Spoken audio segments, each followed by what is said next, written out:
দেখুন, কদিন আগে আমি ভিডিও বানিয়েছিলাম যে অপরাজিতা গাছের সব ডালগুলো আমি কেটে দিচ্ছি ফুল বা কুঁড়ি আসার জন্য।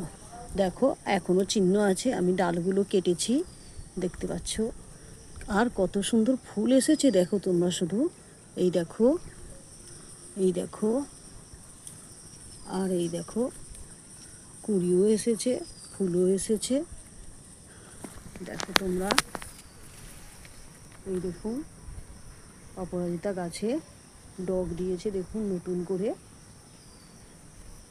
আমি তোমাদের সাথে শেয়ার করেছিলাম কি খাবার দিয়েছি আর কিভাবে ডাল কেটেছি, তার জন্য এই ফুলগুলো এসেছে অপরাজিতা গাছে। সবে কেটেছি, দিন 7 হবে, তার মধ্যেই দেখো ডবল পাপড়ি অপরাজিতা ফুল ফুটেছে। এই দেখুন,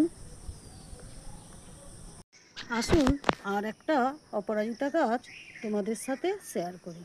দেখুন কিভাবে ফুল এসেছে, দেখুন কিভাবে ফুল এসেছে। এই অপরাজিতা ফুল নাকি মা দুর্গার খুব প্রিয় ফুল।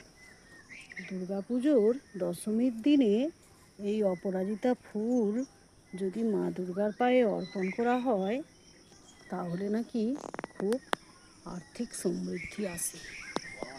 আমি করি দশমীর সময় এই অপরাজিতা ফুল মা দুর্গার পায়ে অর্পণ করি। দেখো কত সুন্দর না।